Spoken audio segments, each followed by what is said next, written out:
श्रद्धांजलि सभा की अध्यक्षता कर रहे राजेश महतो जी, मौके पर मौजूद मार्क्सवादी कम्युनिस्ट पार्टी के जिला नेता कुंदन जी, अमीर जी, अमरेश जी और मौजूद के अध्यक्ष और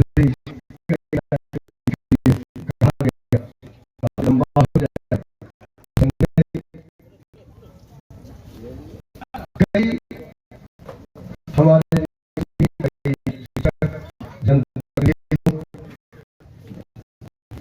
सबों का इस मौके पे दिल की गहराइयों से स्वागत करता हूँ। आप सबों का अभिनंदन करता हूँ। मेरी तबीयत ऐसी नहीं है, जितने बातों को मैं समझा, बहुत देर बोलने का मन करता है, तबीयत भी नासाज है, गला मेरा साथ नहीं दे रहा है।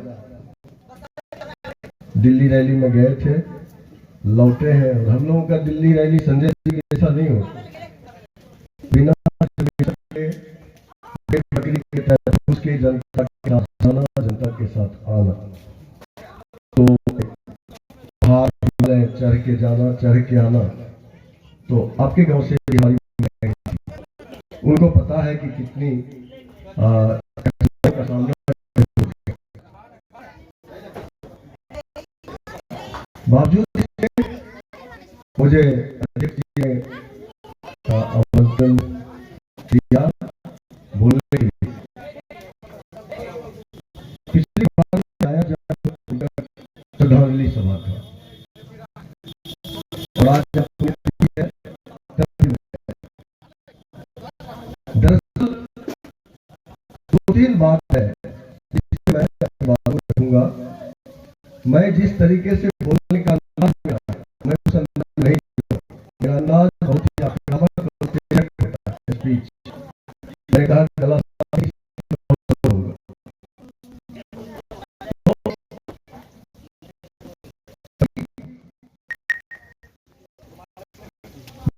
अपनी मैं अपनी पार्टी की राज्य इकाई जिला इकाइयों से लोकसभा के जनता की प्रिय साथी, प्रिय नेता देता हूँ, नमन करता हूँ। नमन करते हुए मैं कुछ बात आपके सामने रखना चाहता हूँ, और वो ये है कि पहली बात तो ये, समाज में लोग मरते हैं, उनके बच्चे नेक्स्ट ईयर उनका बरखी करते हैं, सही है, तो बरखी करते हैं, और बरखी में श्राद्ध कुछ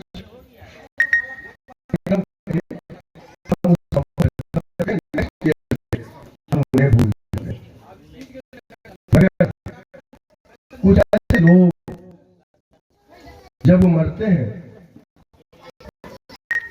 तो फिर वो एक छाप समाज के ऊपर छोड़ जाते हैं, और न सिर्फ वो छाप छोड़ते हैं बल्कि उस छाप को याद करने वाले भी लोग उस समाज में रहते हैं, जो उन्हें अमर बनाने का कोशिश करते हैं। उसके यादगार में कुछ कुछ चीज समाज को देते हैं। ये जनरल बात है, मगर मार्क्सवादी कम्युनिस्ट पार्टी और लाल झंडे का सिपाही जब मरता है तो उनके पिता, उनके बेटे कुछ करे या ना करे, मैं बहुत धन्यवाद देता हूं कॉमरेड प्रेम को, जो अपने पिता के पुण्यतिथि पर इस तरह के जलसे का आयोजन उन्होंने किया। मगर वो करे या ना करे, अगर उस गांव में पार्टी जिंदा है तो वह उस कार्यक्रम को हर साल आयोजित करती है, और आयोजित करती है इसलिए कि समाज में उनके किए गए कृत्य पर चर्चा हो, मानव सभ्यता के विकास पर जब आप जाएंगे, मास्टर साहब मौजूद हैं और भी सारे लोग जानकार हैं, तब आपको पता चलेगा कि आदिम काल के बाद दास प्रथा आई और दास प्रथा के बाद किस तरीके से लोग गुलाम बनाए गए, और गुलाम जब बनाए गए तो फिर बीच के कहानी को मैं नहीं कहते हुए मैं आज ये कह रहा हूं, वो गुलामी प्रथा आज भी हमारे समाज, देश और दुनिया में अनवरत जारी है। कार्ल मार्क्स, लेनिन की चर्चा मैं नहीं करूंगा, उनके जीवनी की, या कॉमरेड ये कह रहे थे महतो जी कि उनके इतिहास के बारे में मैं नहीं बताऊंगा, मैं उस पर नहीं जाऊंगा। लेकिन एलन मस्क की चर्चा इन्होंने किया। एलन मस्क जो दुनिया का इस वक्त सबसे ज्यादा पैसा वाला ताकतवर इंसान है,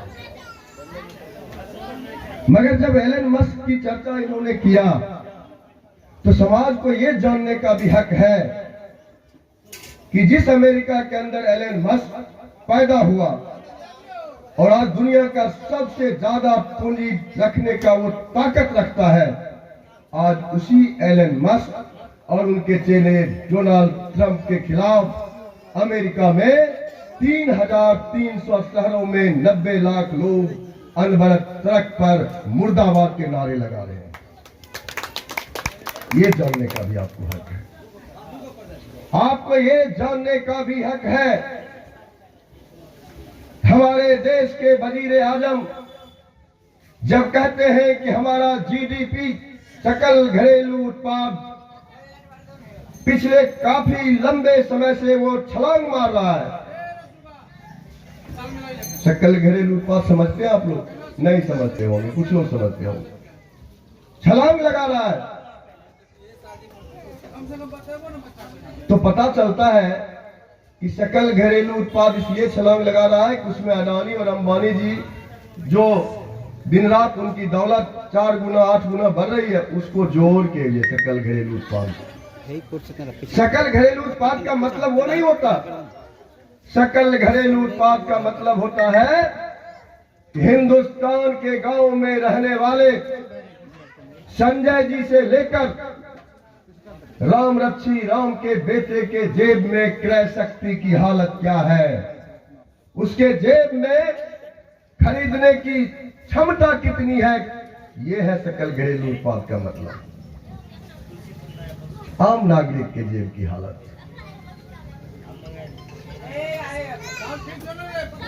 बात साफ है, जब गुलामी जारी है, जब ऊंची ऊंची अट्टालिकाएं बन रही है समाज में, देश में, अट्टालिकाएं बनाने जहां पर बन रहा है उसके बगल में झोपड़ी है, और उस झोपड़ी में कौन रह रहे हैं? अट्टालिका खड़ा करने वाले मजदूर। अट्टालिका कौन खड़ा करेगा? मजदूर। और जब वो अट्टालिका बन के तैयार हो जाएगा, उसमें घुसने की आजादी उसको संजय जी नहीं होगी। यही है समाज, यही है समाज का चरित्र। और जब ये रहेगा, अट्टालिका जिसका है और अट्टालिका बनाने वाले मजदूर के बीच में संघर्ष जारी रहेगा, दुनिया की कोई ताकत इस संघर्ष को खत्म नहीं कर सकता। यही है मार्क्सवाद लेनिनवाद। मैं बहुत संक्षेप में आपको बताया।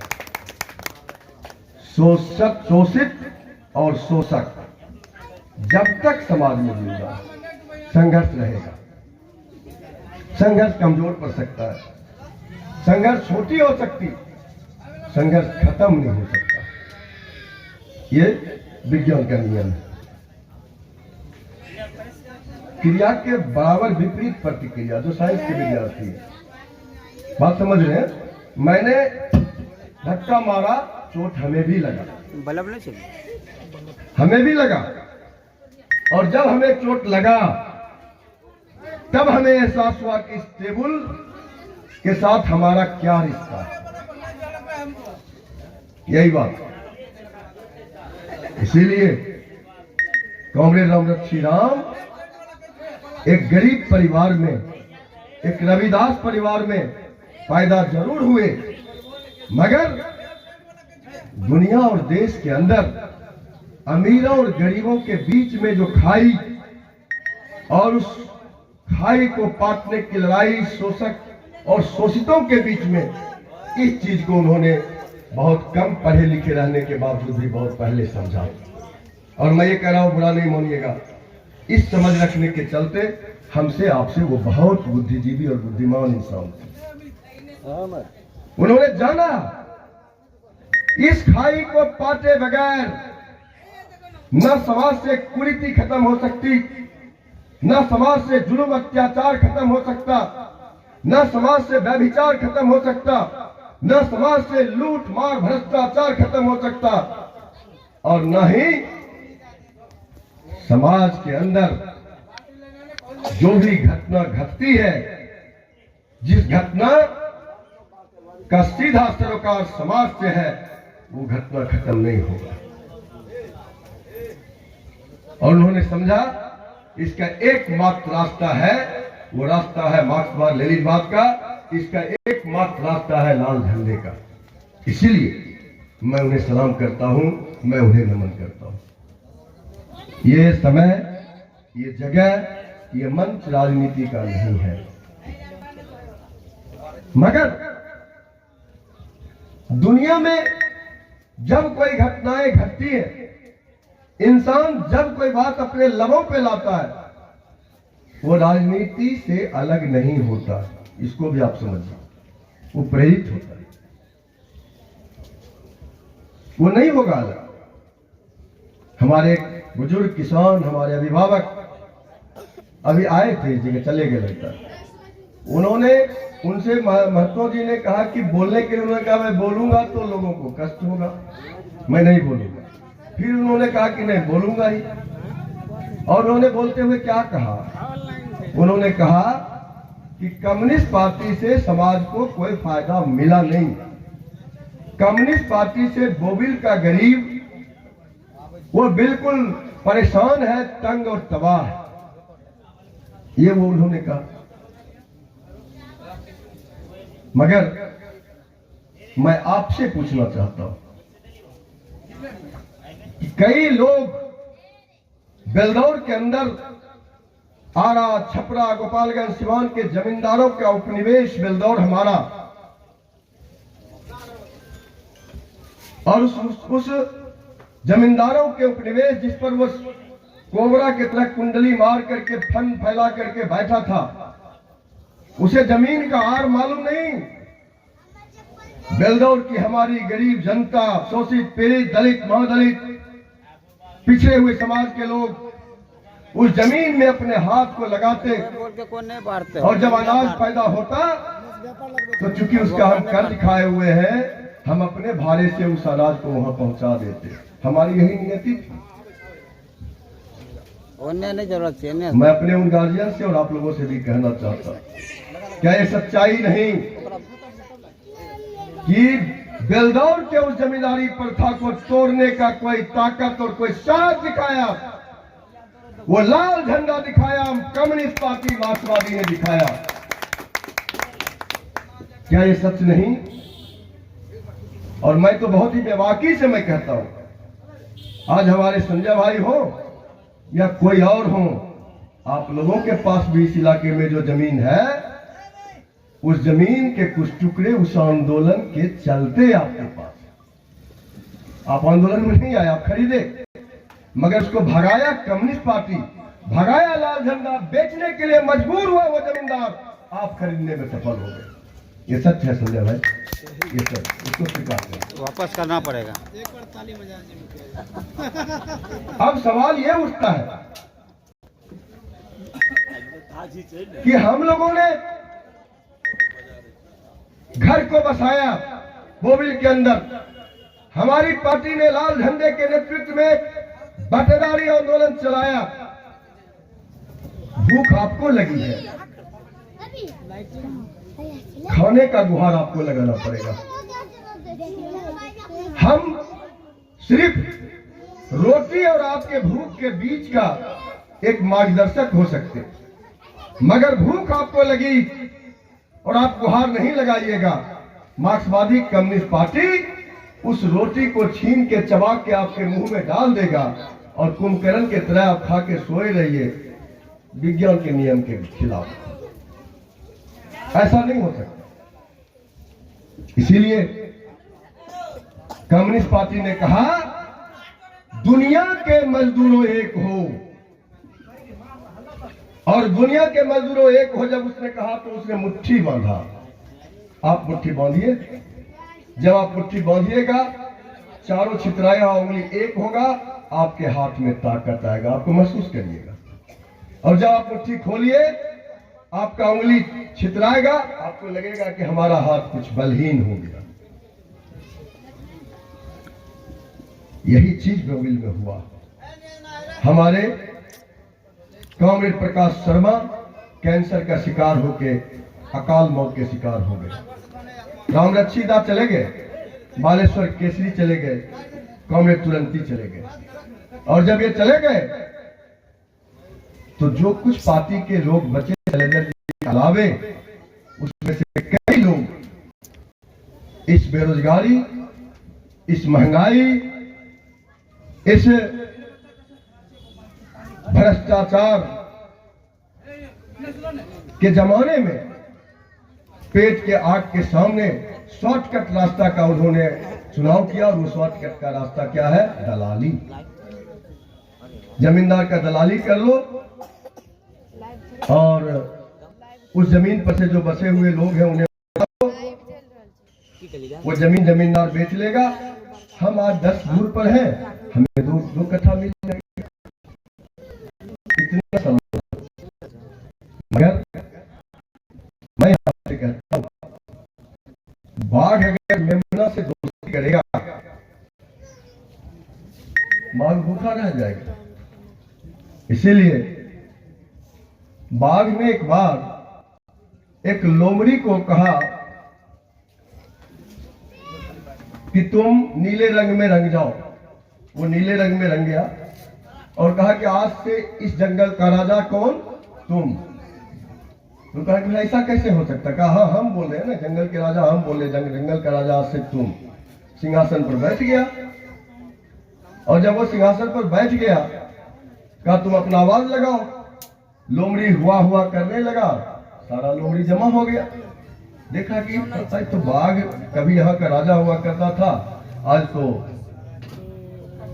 लोमड़ी जैसा आवाज निकालने वाला एक दूसरा जानवर यहाँ पे राज कर रहा है, लेकिन शकल सूरत तो मेरे जैसा मिलता है। तो फिर जब जमा हो गया तो उसने कहा कि घबराओ मत, हम तुम्हारे ही परिवार से आते हैं, हम लोमड़ी ही हैं। आज से यहाँ के राजा हम हैं, हमारा हुक्म चलेगा। क्या ठीक है, बढ़िया, इससे बढ़िया मेरे लिए क्या हो सकता है? क्या करना है? क्या वो हम बताएंगे। अगले दिन उन्होंने उस लोमड़ी ने लोमड़ी दूसरे लोमड़ी को एक लोमड़ी को बुलाया, कहा कि थोड़ा सा जाओ मेरे मंत्री बाघ से मिल लो। हो गया, बाघ उसको खा गया। इसी तरीके से वो जंगल के सारे जानवरों को उस तेज लोमड़ी के को राजा बना करके उसको खा गया, अंत में उस लोमड़ी को भी खा गया। यही चीज है जो हम अपने उन साथियों को कहना चाहते हैं। आप जमींदार से भले आज मिल गए, आप भले हमारे उस आंदोलन को कमजोर करके वहां से आप खदेड़वा दे करके आप उस जमीन को जतवाने में सफल हो गए, लेकिन आपको कोई फायदा मिलने वाला नहीं मिलेगा। आप भले हमारे इस जो झोपड़पट्टी बसा हुआ है 50 साल से, आप भले मिल जाओ, आपको उसमें कुछ फायदा होने वाला नहीं। इसीलिए हम कॉमरेड रामरक्षीदा के इस पुण्यतिथि के मौके पर हम अपने उन साथियों से कहना चाहेंगे और इस गांव के लोगों से कहना चाहेंगे, क्योंकि इस गांव में बहुत बड़े लोग एक आध एग्जीक्यूटिव इंजीनियर थे, वो मर गए बेचारे, क्या नाम था उनका मुझे स्मरण नहीं है। उनको मैं जानता हूं तो उनका परिवार जरूर बड़ा होगा। हो सकता है कि संजय भाई का परिवार बड़ा हो, बहुत नजदीक से हम नहीं जानते हैं, बाकी हमको नहीं लगता है बहुत बड़ा परिवार होगा। तो भाई जब बहुत बड़े बड़े लोग नहीं हैं, आप सब लोग भी उस गरीब के पक्ष में खड़ा होइए, जिस गरीब ने तिल तिल कर अपने को जलाया है, अपने बाल बच्चों का उसी झोपड़ी में परवरिश किया है, तिल के अपने को जलाया है, जमींदारों को भगाया है, और उसके भागने के चलते कुछ जमीन के टुकड़े आपको भी मिले हैं, और उस जमीन पर बटेदारी करके वो अपने बाल बच्चे को का परवरिश किए हैं। आप उनके साथ एक बार दिल से जुड़िए, दर्द दिखाइए।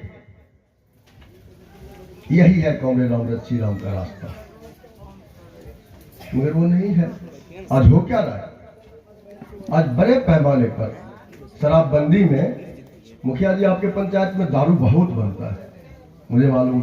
बनता है कि बनवाते हैं?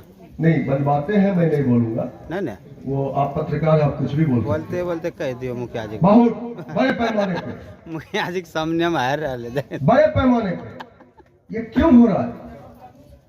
वो इसीलिए हो रहा है कि समाज के अंदर नौजवानों के सामने रोजगार के अवसर नहीं है। समाज के अंदर युवाओं में शिक्षा का अभाव है। समाज के अंदर जब रोजगार और शिक्षा नहीं रहेगा, अनुशासन की कमी रहेगी, और पेट की आग उसे शॉर्टकट रास्ता के लिए तैयार कर देगा। हमें बताइए कि मैं तो दारू की बात कर रहा हूं। ISI वाला लोग आज मोबिल में आ जाए और हमारे किसी नौजवान लड़के को पकड़े और उसको बोले कि तुम्हें 1 करोड़ रुपया देंगे, बदले में तुम्हें एक छोटा सा काम करना पड़ेगा, और वो इतना काम करना पड़ेगा कि संजय मुखिया किस समय घर से निकलता इतना रेकी कर देना। करने से बात आएगा? नहीं आएगा, बिल्कुल नहीं। लोग पेट के आग के खातिर उस स्तर पर। क्या उपाय है इसका? इसका उपाय है, और इसका उपाय है कि जब चुनाव आते हैं उस समय बाबा साहब भीमराव अंबेडकर के नाम का चर्चा संजय जी ने किया। बाबा साहब भीमराव अंबेडकर का क्या देन है हमारे ऊपर, हमारे समाज के ऊपर? वो सबसे बड़ा देन है। वो देन है 1 वोट का ताकत। जितना संजय जी के पास है उतना ही 1 वोट का ताकत अडानी के पास। अडानी के पैसे से सरकार चलती है, अडानी के आदेश से सरकार चलती है, मगर अडानी के 1 वोट का ताकत उतना जितना संजय जी के 1 वोट का ताकत। फिर आप हमें बताइए कि जब चुनाव आता है तो फिर संजय जी अपने भविष्य के लिए वोट क्यों नहीं डालते? संजय जी भी अडानी के भविष्य के लिए वोट डाल देते। अडानी तो अपने भविष्य के लिए वोट डालते ही है। मतलब संजय जी आप बुरा नहीं मानिए, मैं जस्ट आपको ज्यादा जानता हूं इसलिए मैं बार बार आपका नाम ले रहा हूं, और कोई बात नहीं, और कुछ नहीं। दोनों तो संजय इसको अदरवाइज नहीं लेना। मतलब ये समझने के लिए हम बोल रहे। तो ये एक स्थिति है, इस स्थिति को हमको, आपको, सबको समझना पड़ेगा। और जब